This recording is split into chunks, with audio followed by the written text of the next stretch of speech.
Hello everyone. So today we are going to start our new chapter, that is chapter number 8 of science, sound. You can also open your books along with you, beta. So first of all, what is sound? First of all, we are going to discuss here that what is sound and how sound is produced. That things we will read in this chapter, and something more, that is properties of sounds, that we will read further in this chapter. Okay everyone. So first of all, sound. You hear many sounds around you. Some are soothing, some are disturbing, some are soft and some are loud. कहते हैं आप अपने आसपास बहुत सारी sound सुनते होगे, है ना। कुछ अच्छी होती हैं जो हमें अच्छी लगती हैं सुनने में, कुछ हमें डिस्टर्ब करती हैं, कुछ बहुत लाउड होती हैं, कुछ सॉफ्ट होती हैं। अलग अलग तरह की साउंड्स आती है ना। Like you are at home also you feels different kind of sound. Like TV की आ रही है बहुत ऊंची, मम्मा से कोई यूटेंसिल नीचे गिर गया उसकी साउंड आ रही है, मम्मा ने मिक्सर ग्राइंडर चलाया उसकी साउंड आ रही है ना। बाहर बच्चे खेल रहे हैं उसकी साउंड आ रही है। So different sounds are there, different sounds are there now. So most of your actions produced some kind of sound. For example, how these sounds are produced, beta? With our actions. With our actions, if we are doing any action, if we are clapping, then sound is producing. If we are laughing, then sound is producing, है ना। if you yell means होता है चिल्लाना। अगर आप चिल्ला रहे हो, then also sound is producing. if you are speaking, then sound is producing, है ना। if your pen drop down, अगर आपका पेन नीचे गिर गया, then obviously a different sound is producing. So when sound is producing with your actions, if you are doing any action, then the sound is producing. Okay, then during that time sound produces. Okay everyone. Now the next one is how sound is produced. how sound is produced, कहते जो sound produce होती है बेटा, जब कोई भी object vibrate करता है, man means when you do any actions, then vibrations are there, vibrations produce. ठीक है, vibrations produce होती हैं. that we done in zoom class, जो हमने zoom class में मैंने आपको दिखाया था, that how vibrations are producing when we do any action, है ना. then due to these vibrations, then these vibrations collide with the air particles, then air particles start moving in upward or downward direction, or to and fro movement. Okay, then sound is producing, then जो आपकी sound है बेटा वो produce होती है. Okay everyone. Now we will do this with explanation that how it produced. कि the vibrations create sound waves around the object that vibrates. For example, when we clap, like a boy is clapping here ना, the boy is clapping, ये देखो जो boy है वो clap कर रहा है. then when he is clapping, then the sound waves are producing, or you can say the vibrations are producing, है ना. then these vibrations beta, they will collide with the air particles that are present in the air. ये collides करेंगी air particles के साथ, ठीक है. then these air particles ये क्या करेंगे, these air particles will start moving in upward or downward direction, or in to and fro movement, ठीक है. then these air particles will collide with the next air particles, तो ये next के साथ collide करेंगे.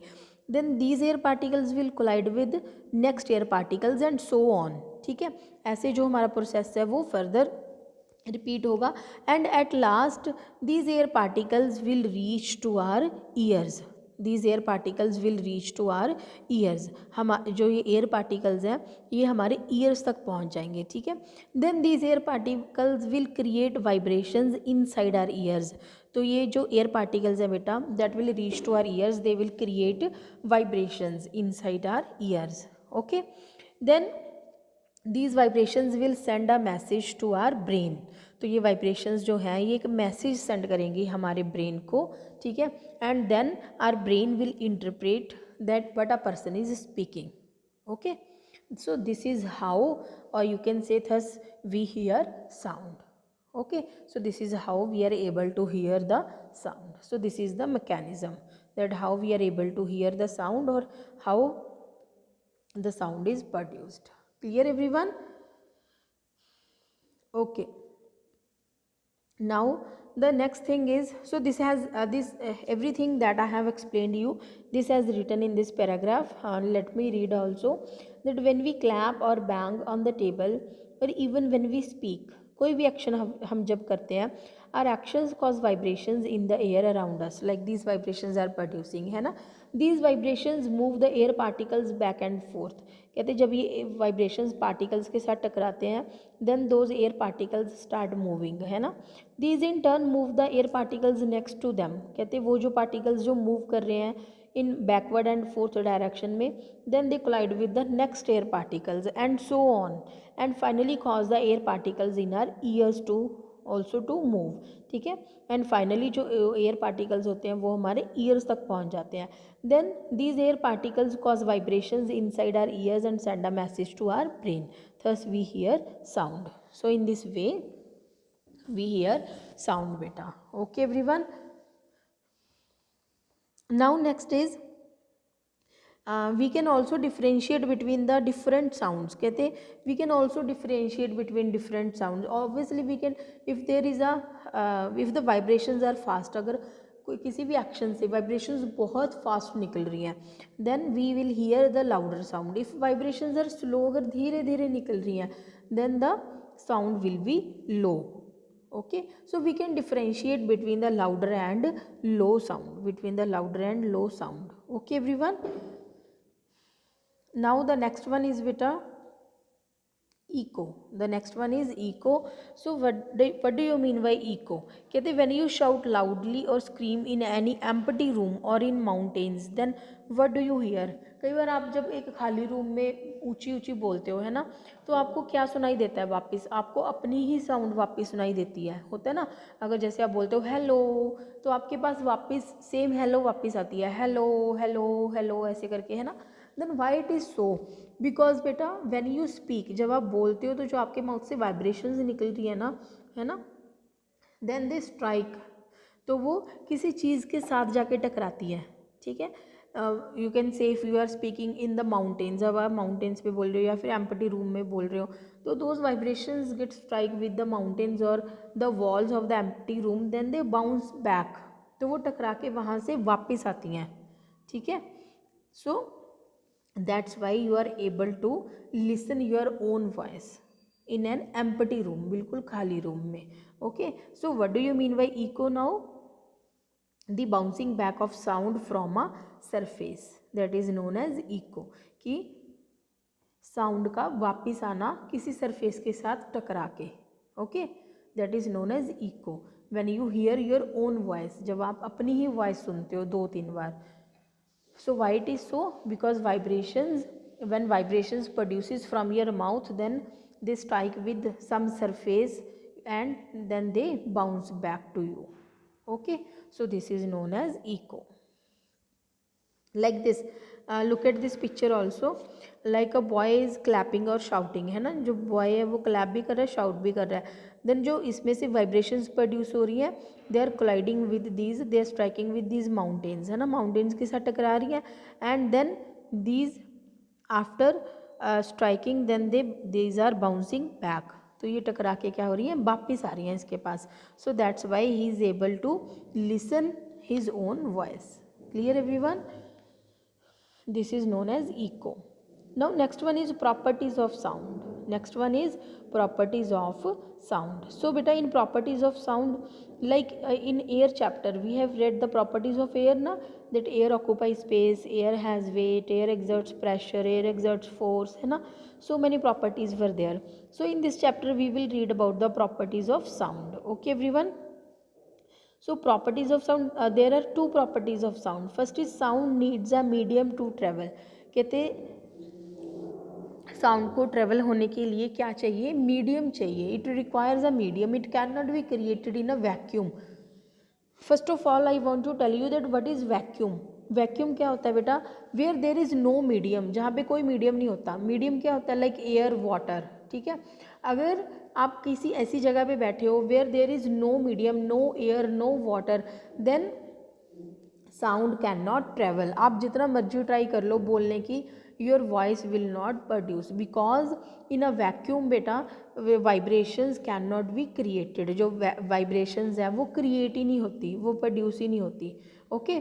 सो जो साउंड है it needs a medium to travel. इसको कोई ना कोई मीडियम चाहिए. either it can be air or it can be water. Okay everyone, now start reading. Vibrations cannot be created in a vacuum, therefore sound waves cannot travel through vacuum. कहते जो vibrations है बेटा, मैंने आपको बताया था ना यहाँ पे, ये जब भी हम कोई भी एक्शन करते हैं देन वाइब्रेशंस जो है वो प्रोड्यूस होती हैं like this, these are the vibrations, है ना. But if you are sitting in a vacuum, अगर आप वैक्यूम में कोई भी एक्शन कर रहे हो तो these vibrations will not create, ये वाइब्रेशंस ही नहीं प्रोड्यूस होंगी. ठीक है, these will not produce, and then your sound waves cannot travel through vacuum. So they require a medium such as air or water to travel. They require a medium such as air or water to travel. Okay everyone, now we can tell this with the help of example. This, when a ringing alarm clock is placed inside a airtight bell jar मैंने आपको I have shown you in the Zoom class. So when we keep ringing alarm clock, जो ring कर रहा है alarm clock, ठीक है, अगर हम उसको बेल जार के अंदर रखेंगे then it keeps ringing and we can hear its sound. हम इसकी साउंड जो है हमें बाहर आएगी and we can hear it. ठीक है, but after some time slowly with the help of vacuum pump we will remove its air. हम क्या करेंगे, इसकी एयर को क्या कर देंगे, रिमूव कर देंगे from the bell jar. Now what will happen बेटा, the alarm continues to ring and the intensity of sound goes on decreasing and sound become फेंटर.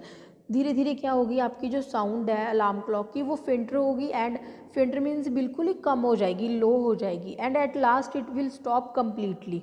ये बिल्कुल क्या हो जाएगी, बंद हो जाएगी साउंड. ठीक है, and you are not able to hear the sound, आपको कोई साउंड नहीं सुनाई देगी बाहर. Why it is so, because now there is no air inside the bell jar. अब बेल जार के अंदर कोई भी एयर प्रेजेंट नहीं है. नाउ देयर इज़ वैक्यूम, क्योंकि जितनी भी एयर थी वो हमने वैक्यूम पंप के थ्रू धीरे धीरे उसको निकाल लिया एयर को. ठीक है, धीरे धीरे निकालेंगे, जैसे जैसे हम एयर निकालते जाएंगे वैसे वैसे जो साउंड है वो हमें सुननी बंद होती जाएगी. ठीक है, थोड़ी सी एयर निकाली तो थोड़ी सी लो हमें सुनेगी, फिर और एयर निकाल दी और कम हो जाएगी हमें सुनाई देनी, और एयर निकाल दी बिल्कुल ही धीमी हो जाएगी. when we completely remove the air then we cannot hear any sound. Now why we cannot hear any sound, because now there is no air inside the bell jar. अब बेल जार के अंदर कोई air present नहीं है, there is vacuum. अब alarm clock तो बज रहा है अंदर, ठीक है, but that is not, sound is not travelling, vibrations are not producing. ठीक है, वाइब्रेशंस ही नहीं प्रोड्यूस हो रही हैं, then how the sound will travel. Okay, so they require, from this activity we can say sound needs a medium to travel. Clear everyone? Now the second is sound travels faster in a thicker medium. कहते जो sound है बेटा it travels faster in a thicker medium. जितना हमारा medium thicker होगा, ठीक है, उतनी ही स्पीड साउंड की क्या होगी, फास्ट होगी उसमें. ठीक है, like I have told you that first of all solids, in solids the molecules are very very tightly packed. So सबसे ज़्यादा थिक मीडियम कौन सा है, solid. Then liquids, because molecules are slightly loosely packed, थोड़े से loosely packed होते हैं. Third number पे कौन सा है, gases, because in gases the molecules are very very loosely packed, बहुत दूर दूर होते हैं. ठीक है, तो गैसियस मीडियम तो थिक है ही नहीं, तो ये थर्ड नंबर पे, सेकंड पे लिक्विड्स, देन फर्स्ट पे सॉलिड्स. सो सबसे ज़्यादा फास्ट स्पीड किस में होगी बेटा, सॉलिड्स में होगी, because sound travels faster in a thicker medium. तो स्पीड सबसे ज़्यादा किस में होगी साउंड की, फास्ट, सॉलिड्स में, देन लिक्विड्स में, एंड सबसे लोएस्ट, सबसे कम स्पीड किस में होगी, in the gaseous medium. Clear everyone? So look at this etcetera also. कहते if we will compare, if we are comparing the air and water. ठीक है, अगर हम एयर और वाटर को कंपेयर करें देन व्हाट इज़ देयर. कहते जो एयर में स्पीड है, एयर में जो साउंड की स्पीड है दैट इज़ 344 मीटर्स पर सेकेंड. एक सेकेंड में कितनी डिस्टेंस ट्रेवल कर रहा है साउंड, कितनी स्पीड है उसकी, कितना डिस्टेंस ट्रेवल कर रहा है, 344 मीटर्स. ठीक है, एयर में. बट इन वाटर में बेटा कितनी कर रहा है, इन वाटर इट इज़ 1484। देखो कितना फ़र्क है ना, 1 सेकेंड में। यहाँ पे भी 1 सेकेंड है, वहाँ पे भी 1 सेकेंड था, बट एयर में 1 सेकेंड में कितना डिस्टेंस कवर कर रही है साउंड, 344 मीटर्स, सिर्फ इतना सही डिस्टेंस है ना। और वाटर में देखो कितना ज़्यादा है, 1484 मीटर्स इन 1 सेकेंड। तो ये डिफरेंस हो गया ना। तो सबसे कम स्पीड किस में है, गैसेस में है, ठीक है, और सबसे ज़्यादा किस में है, सॉलिड मीडियम में है। ओके, और वाटर में जो है that is on second number. Clear everyone? Okay, now the next one is pleasant and unpleasant sound. So this is very easy. Pleasant sounds कौन सी होती हैं? प्लीजेंट साउंड्स आर दो साउंड्स बेटा that are you can say that are soothing to us, ठीक है, that are soothing to us, और you can say that are pleasant to our ears, जो हमें सुनने में अच्छी लगती हैं, जिसमें हम कंफर्टेबल होते हैं, जिसमें हम रिलैक्स्ड होते हैं। Okay, that feels good. Okay, and unpleasant sounds कौन सी होती हैं? That causes irritation, that causes headache, that causes discomfort, they are known as unpleasant sounds. Now example, like sound coming from the harmonium, that is a pleasant sound, जो हमें अच्छी लगती है, like सा रे गा मा पा, है ना, आराम से चल रहा है तो हमें वो अच्छा लगता है, धीरे धीरे हम सुनते हैं उसको। बट अब आ रही है साउंड बस के हॉर्न की, है ना, किसी ने बस हॉर्न के ऊपर हैंड रख ही रखा है तो बहुत ज़्यादा साउंड आ रही है, so that is a unpleasant sound, that is a unpleasant sound because that causes irritation, headache and discomfort to us. Okay everyone, so these are the pleasant and unpleasant sounds. Okay, next is beta music and noise, that we will do in the next video. Hope you all understand today's video beta, and please read this chapter at home and complete the previous work. Okay, chapter 6 and 7, please complete those chapters. Okay, so we will meet in next video with music. Till then, bye bye everyone.